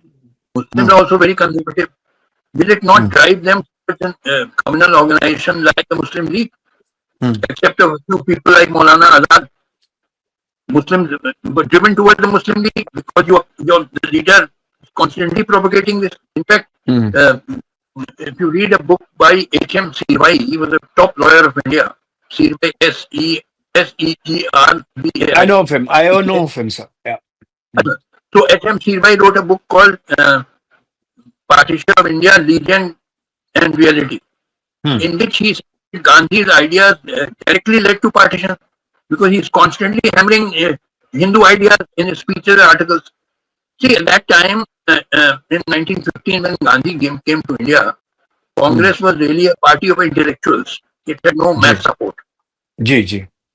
He wanted the party to have mass support. So he thought the way to get it is by using religion. Now, that did get mass support, but it was mass support of Hindus. How can Muslims join an organization whose leader is constantly preaching into ideas like cow protection and Ram Raj and caste system and all that? So, was he not serving the British interest of divide and rule? And therefore, was he not objectively a British agent? It is what I explained. You please go a little deeper. People in India keep, without thinking, father of the nation, how much damage he did to India, because he was one of the persons responsible for partition of India. When you constantly keep, because see, at that time in 1917, Jinnah was patriotic and a nationalist. 1917. In fact, he was known as the ambassador of Hindu-Muslim unity, and he was a member of both Congress and Muslim League. And he was a secular person. But in Gandhi hammering all this in speeches, it disgusted Jinnah, and he left India. He started practicing in the Privy Council in England for many years. But then Jinnah also realized that the way of success in politics was to advocate communalism, and he also became communal, and he started propagating the two-nation theory in the Lahore Resolution, which he moved. So Gandhi and Jinnah were both objectively British agents. The British were very keen for partitioning India because, as I said, the main aim was that United India should not emerge as a modern industrial giant for which it has all the potential. Because with our cheap labor, we will destroy the British industries, because British also, like Americans, they have expensive labor.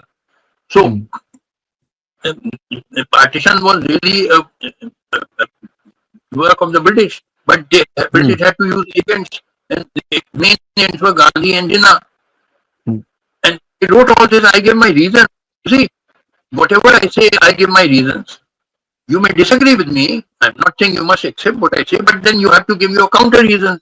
You can't just start abusing me or just passing resolution. Both houses of parliament. You Google, you see 2015 or so. both houses of Indian Parliament, Rajya Sabha, Lok Sabha, unanimously passed a resolution against me, condemning me without even giving me a hearing. Hmm. After all, when you condemn somebody, you have to give the person a hearing. They should have invited me. That please tell us why are you calling Gandhi a British agent? They never did that. They passed a resolution condemning me.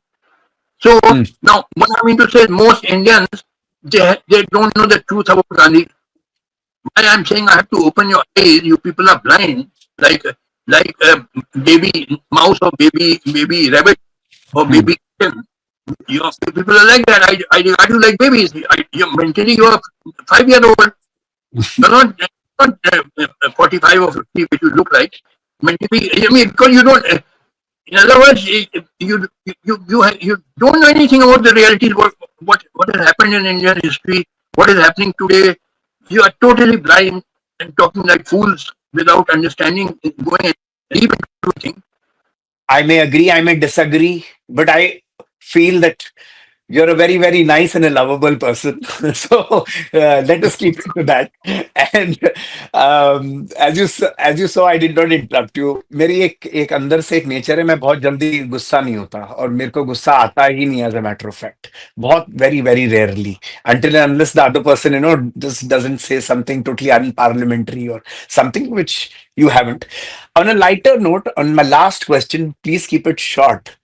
That if you were made the Prime Minister of India for a few days, just hypothetically, आप एकदम jump मत करना answer करने के लिए. If you were made the Prime Minister of India for a few days, what would be your first few decisions? Let's hear it from your heart, not from your mind.